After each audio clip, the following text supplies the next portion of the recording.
Welcome back to episode 3 here at RC Excitement of our RC Excitement 25th anniversary podcast.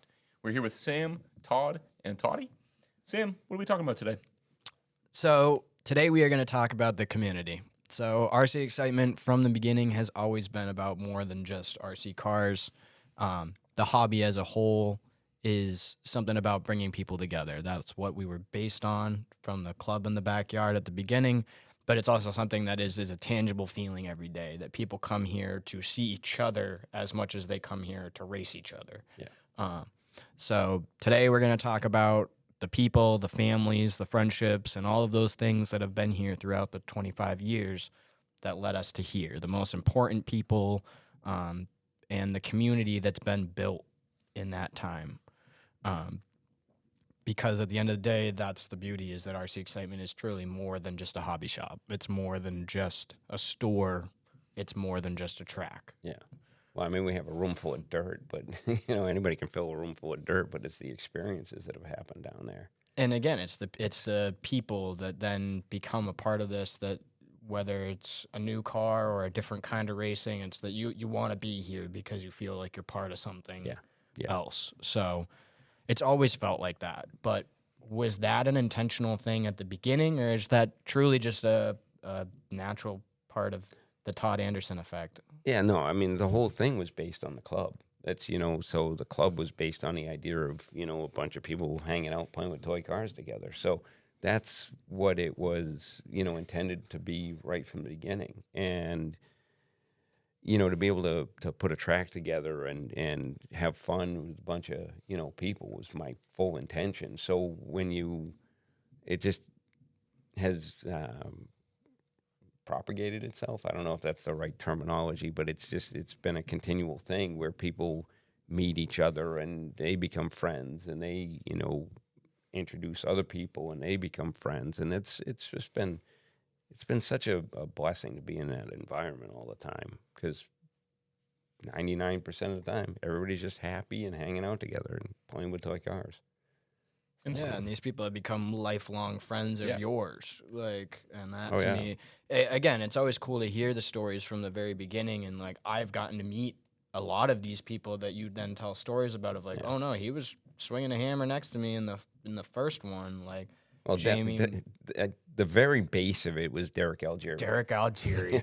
The fact that I see him every week still. And and again, even at the very beginning when I was new, I didn't understand the role that he had played. I just knew him as a really nice dude who came every week, and we always had a bin of stuff out back for him, because he's the monster truck guy and he's always building something cool. But the thing with Derek was, I couldn't do everything myself. You're cleaning the bathrooms and running the store and doing the orders and selling stuff, and you're, running the races and everything. And I was getting no break whatsoever, on top of the fact I had a full-time job. So, Derek would help out on Thursdays, because Thursday was race day. So he'd help out on Thursdays, and he'd run the store and I'd run the races. And I'm like, this is great. I don't have to lock the door, and, so it made a huge difference. But that kind of set the tone, because he'd help, and then other people would help. With the track, going to pieces every fourth race, a bunch of people would, jump in with rakes and shovels, and, even shovels and rakes they'd bring themselves, because we didn't have the money to, supply all that stuff. And they would be out, raking the jumps out and compacting things, and back at it we go. So that whole community thing is what started it all. So it's never, people aren't out, shoveling the jumps back into place anymore, because they don't have to. No, but we have people sweep, and they'll grab the leaf blowers and blow off the dust. Crawler events. Yep. People, will. They want to judge. Yeah, they're right there to tell Yep. Howard and I, hey, no, let me help. What can we do? That community is powerful. This place never ever would have made it if it wasn't for people jumping in and helping out. So, plain and simple. thank you. Yes, 25 years later, thank you and thank you and thank you, because it just kept the wheels on the wagon. Yeah, and it, like I said, the awesome part for me is seeing all these people that still come to this day. And Derek stands out for sure as somebody to me, like I said, that at the beginning I didn't understand the role that he had played, but he doesn't it's also partially because that's not the air that he brings about himself. He doesn't come in being like, well, you know who I am? I've been here since day one. I helped build this place. One of my other favorites is Sal. The first Sal time I met Ladanya. Sal, and I didn't understand who he was either, and he was asking me about some, at this point, vintage plane part, and I'm like, no, we don't have that. And he was like, where's Todd? Let me get Todd. Like, is Todd here? And I was like, oh, okay. And then after that, I got the context of who he is. Like, and Danny, same thing. The first time I got to meet Danny, Yeah. Well, there's another thing is Danny. The first time I recognized meeting Danny was a track build where he brought. I think I mentioned in episode 1 where he brought the tractor down, but he was a contractor and he had all these skills and for some reason the desire to help. And, he helped me build walls at the place, shuffled this entire building around to, make it look right. And there's no way that this business, the building, anything would exist without Danny. Danny Lawrence, plain and simple, I didn't have the skills. And if you don't have the skills, you need the money. And I didn't have the money. So, here's Danny volunteering all his time and, helping out with everything. Otherwise, it would have been a hard stop and nothing would have progressed from there. Can we go over a few of the other people that helped you along the way to make RC Excitement what it is today? The people that helped, like we're mentioning Like Dan Adam Lawrence. Medeiros. Yeah, Adam Medeiros. Randy DeCaro. Yep. Let's take Jamie a Morley. quick second and let's just list off those people as thank yous for 25 years of RC Don't Excitement. even put me under that pressure because I am inevitably going to miss somebody who was an absolute critical part of the mix. Timmy Pandicio, Mark Attardo, guys, there's pictures. You guys are going to see pictures of people sitting at picnic tables in the shop. Yeah, eating. Eating because Chrissy's, bringing in the food to feed the, keep the troops. furnace burning. And, you'll see pictures of people here in the early days when it was, we had no heat and we're just freezing our ass off through the winter because I bought the building in December. And, we're in here putting the whole thing together. And, it was a journey of volunteers, and which that was a challenge because people could help out in the morning. So I'm here in the morning, and they can get here after work. So I'm still here after work, and you're doing. It took 3 months to put the building together because blind leading the blind. But the it was sometimes it was 14, 16, 18-hour days. And anybody who says they work 100 hours a week is absolutely full of crap unless they're sleeping in the middle, because I've done my share of long times, long days, and it's not sustainable. But it was, you got to do what you got to do because you want to get opened at a certain time, and you need to start, money starts to need to go back this way because otherwise you're just going to run out of whatever. What do those original people that helped you at RC Excitement mean to you? Oh, my God. Well, none of this would have happened. Plain and simple. It just wouldn't have happened. So, like Timmy Pandicio used to work for Staples designing store layouts. Yep. So he designed the whole building. He had the, computers were kind of early, so he had all the programs and everything to be able to do that. So we knew, what the building was going to look like and how it was configured and where to put the doors and, this door's going to swing that way. And I didn't have the ability to go to a company to do that. So thank God he was a racer who, wanted to help out, and he designed all of that stuff in like blueprint form. So we were able to, work from there. And Danny, Having the skills. Oh my God, he's plain and simple. Place wouldn't exist without him. Skill and the will to do it. Yep. And then Adam Medeiros. I was telling a funny story about Adam the other day, and we were in back. You'll see some pictures. There used to be a wall, a little tiny sub wall in the back room where the kitchen is. And, I'm like, we should take this wall down. And Danny, just knowing construction, just grabs the wall and tweaks it back and forth and throws it on the floor. And I'm like, okay, I guess we're taking that wall down. That's amazing. But it still had power in it. And, we needed to cut the power. So we go out, we shut the breakers down, we test it, everything's good. We're good. Turns out there's other people in the building still working, Timmy Pandicio included. So somehow the breaker we shut off for that had shut down something else that Timmy was using. So Timmy went to find the breaker. Adam's in back going to cut the power. Timmy flips the power back on before Adam has a chance. And Adam whacks that. His hair's on fire, and he's just standing there. And the compassionate version of me goes, and I look at the dikes, and it blew a hole in the dikes. I'm like, Adam, what the hell did you do to my dikes? Instead of being like, it's me like, you okay? I'm like, you broke my dikes. And he's just like, Is that why his hair is still standing up? oh my God. It was, yeah, there were so many stories. Sal and I trying to put sheetrock on, and you're just Swiss Swiss cheese in the cheese and the thing. whole damn thing. We just laughed though. Oh my God. Yep. We had, you know, I don't ever want to go through that again, but there was some fun days of just foolishness of having no idea what the hell we were doing, but we were moving forward.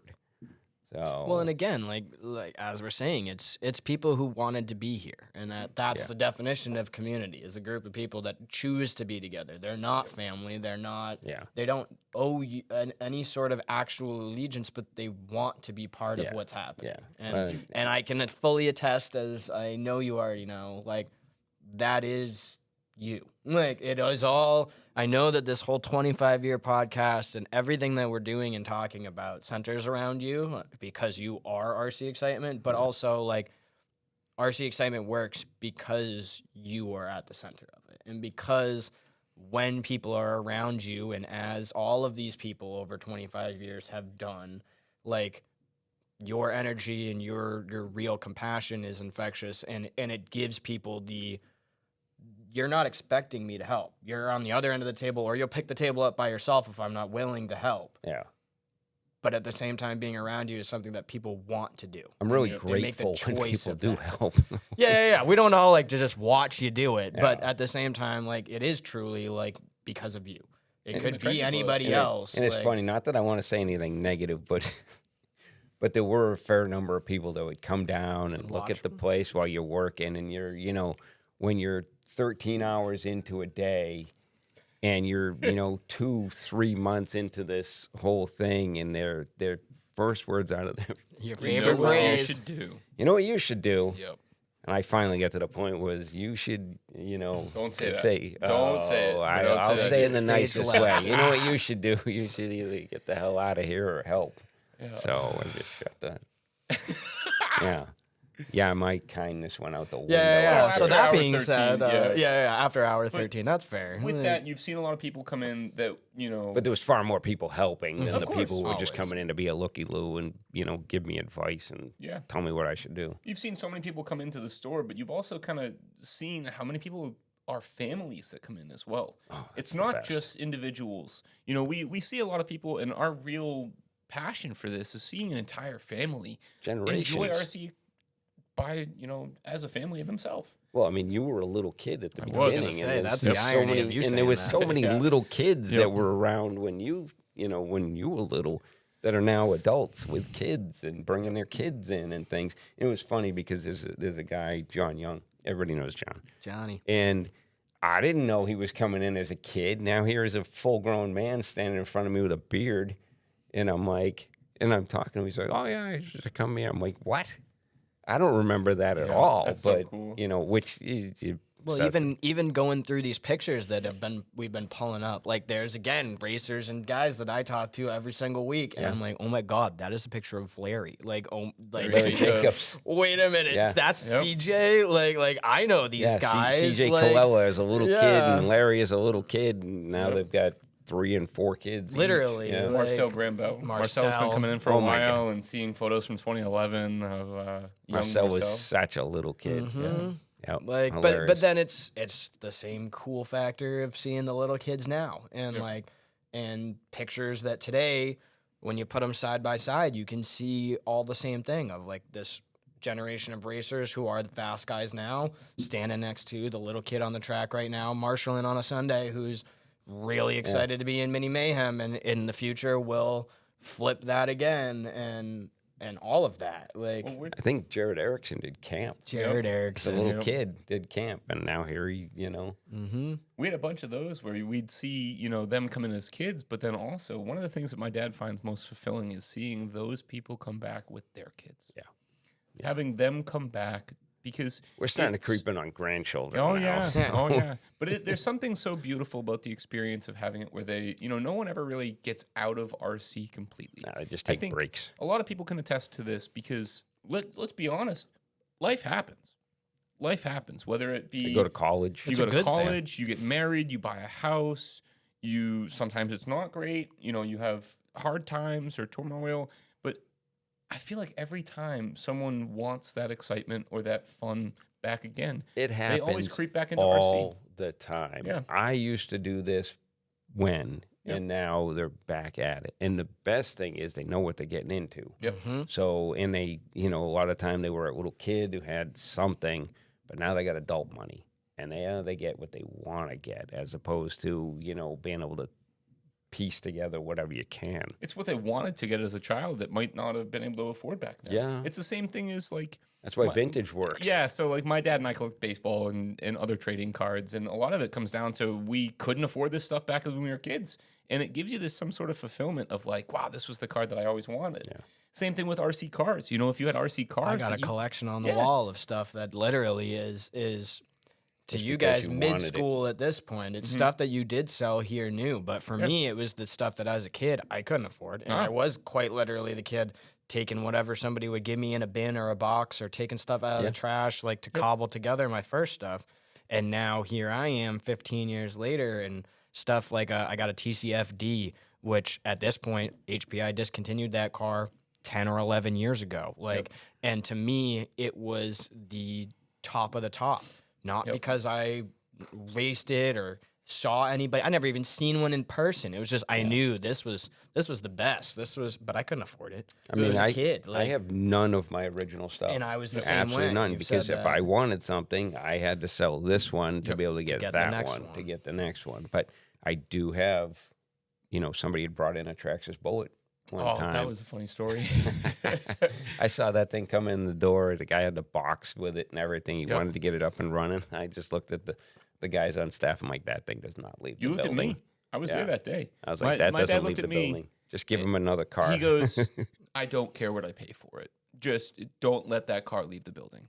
And it was funny because I think that guy really did come in looking to rehab the car and yeah, get it no, running. he did. And by the end of it, Dad was like, just whatever you need, man. Like, I you was choose a basi- car. I was basically like, just pick a different car and Yep. go home with that because this one's staying. So with that me. was one of your, nostalgia cars. I Yeah. think one of mine was the Losi 6 when it first came out. Sam got to see me relive that little bit of childhood of back in 2012, back when AVC, active vehicle control, the gyro system that a lot of us know and love nowadays, that was the first car that it came out with.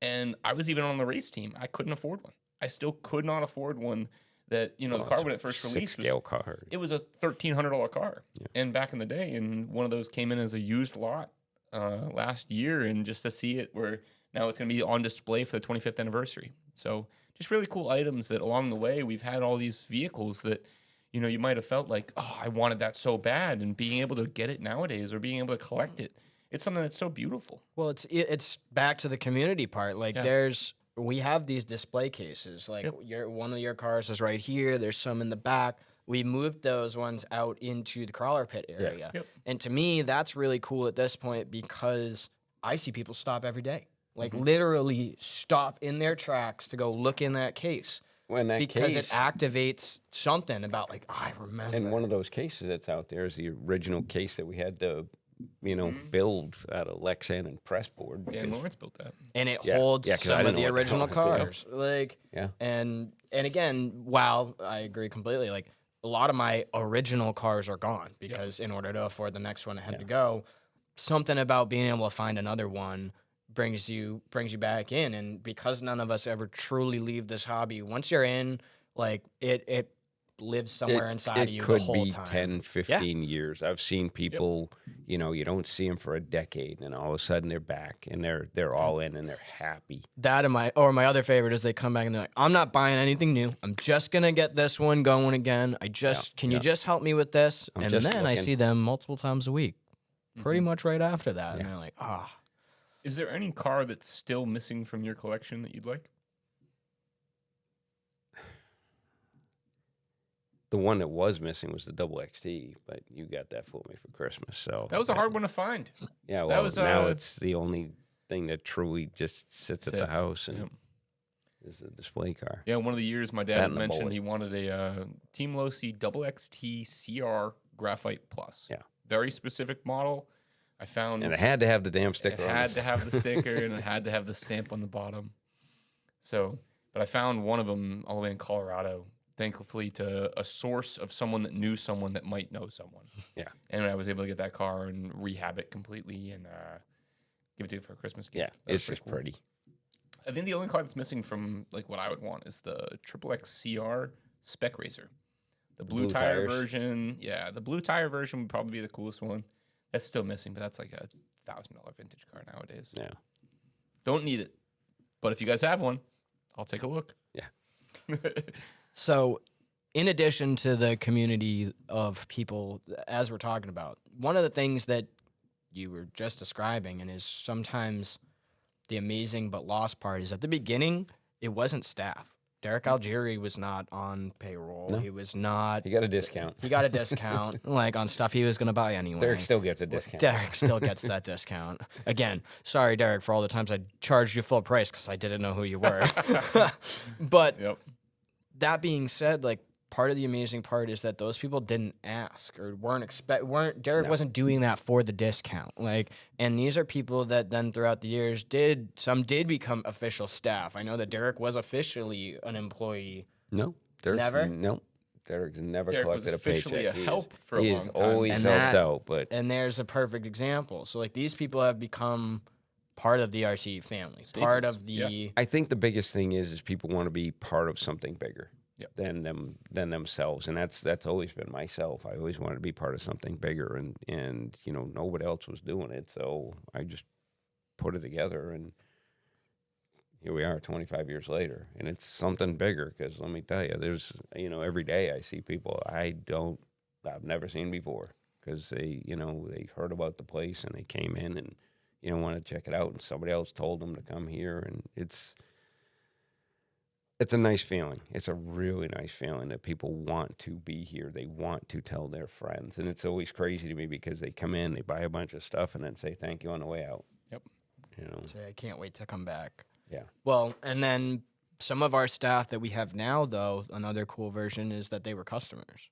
And that's something that you've done throughout the years, too, is when you start to see that in a customer or in a member of the community that's becoming somebody that you see daily or weekly, like that's some of who you've I think tapped. everybody on I staff. was about to say, I don't know if anybody that wasn't a customer previously. Well, Ed technically wasn't Ed was a a customer racer because of he ours. lived like 3 5 hours. hours away. He Yeah. lived in New York. Yep. He moved his whole family to come here. Yep. And, that to me, that meant so much because he trusted in me to help him provide for his family.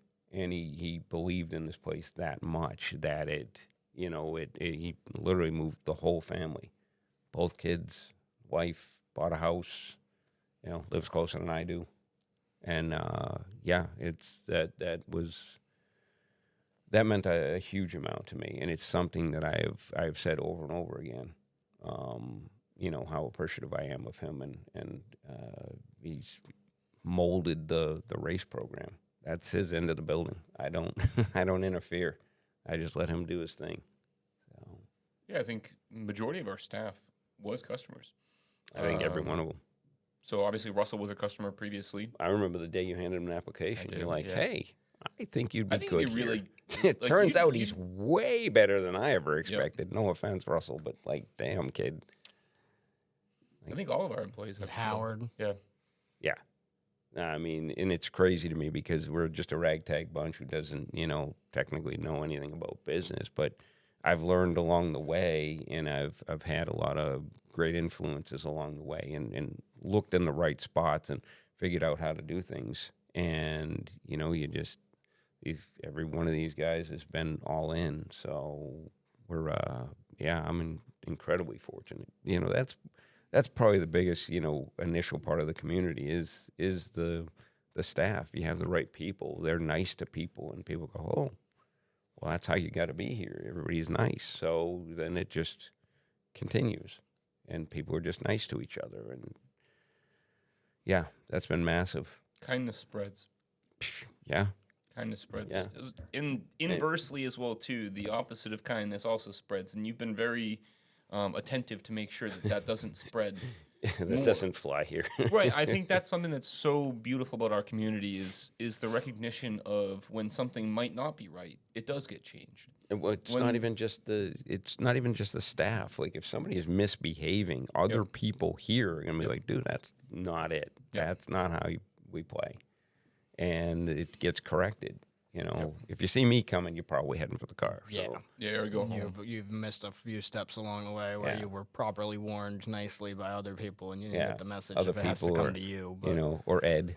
Or Ed, yeah. Ed keeps the behavior in check. But that's the thing is, bad behavior creates a bad atmosphere, which then makes people stay home.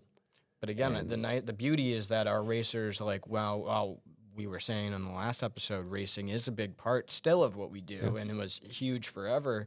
Like, part of that same racer community is the aspect of they're still toy cars. We're still here to have fun, and we're going to be back here next week. And they so help you each other winning out. this week doesn't. They help. I would rather help you. I'd rather see you have a good time. Yeah, some of the greatest things that I've ever witnessed here is people racing against each other, hardcore, and then high-fiving each other on the way off the stand. The second that it's That's done, it's done. Best. Or That's the best. competitors going back to the pits and recognizing that one car might have been a little off, and you're in the same race against each other, but one person's helping the other person to get faster together. I mean, I've seen people helping go with out crawling, helping with. I've seen people go out for a hot lap, break their car, and been like, "Oh, I'm out of the race." And another person, another racer against them, grabs the car and sprints. Timmy Blake, I remember him. Timmy Blake. He had good answer he for had that a one. what was it, a T4 or T. what? I don't remember what car it was, but he sprinted to grab the car, ran it to the pits, had an arm on that thing, and inside of like a minute, and then On back another on the person's track. car. He Oh, took I've his own watched it, part. yeah. And then He took grabbed his his own part. right, and then grabbed his radio and went back up on the stand. Yep. I'm like, people are amazing. amazing. People are amazing to each other here, and it's such a nice feeling. But that's what's kept it going the whole time is having it where the people have been amazing to each other. Yeah. And that protected environment is so important to, you touched on it in episode 1. Not all of us were the popular kids in high school. I don't think Not any all of us were the right. popular kids. So with that, we really thank you for being that protector of all of that. So- Original nerdy boy. Original nerdy boy, sure, but you were the one that was the father to all of it to make sure that everybody had it. I'm only the father to two. So, Yeah, but yeah, I get what you're saying. Yeah. And you happen to be one of them. Sweet. There you go, nerdy boy. Is there any standout moments of the community, customer or community moments that still give you chills? It just the stuff like I was saying with people grabbing cars and just helping each other. You can see 3 people working on somebody else's car to get them back in the race, to be able to, so they can compete against them. That's, they're doing this stuff for people who are competing against them and helping each other. I mean, that to me is just seeing that community in action and people just being good to each other. And little kids, there's little kids around here all the time, and they're just happy, and moms feel safe with their kids being here. That's, So important. That's the stuff that makes you feel good, is when people feel safe here and they are okay with their kids being here and not necessarily right under their thumb the whole time. They're off playing and stuff. And that's what this place is about. It's just, a fun place to hang out and have a good time with the whole family. You've provided that little bit of RC Disney World experience, huh? Yeah, try. Well, and the other beauty of the community that we've built is the their want to give back and your lead to give back beyond just the four walls of this community. Yeah. Is the way that when asked, and sometimes even before asked, our community shows up so that we can give back to the greater Fitchburg and other communities. Yeah. We just had the food drive last week. We do the toy drive, which ends up being bigger every year than I even could imagine. But it's all based on that same idea, like of these people want to support us, but they're all good people and they want to do the right thing and help others. And so why, beyond just giving back to the community of the people in here, has that always been a thing that you made sure that we do, is give back beyond here? Yeah, why is it so important to you? Because I know what it's like.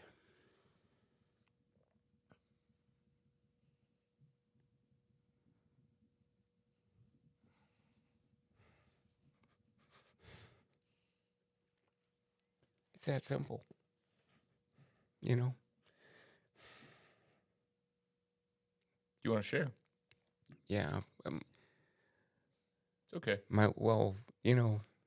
Chrissy and I have been together a long, long time. And we were young when we got together. And when you're starting off, she was 18. I had just turned 21.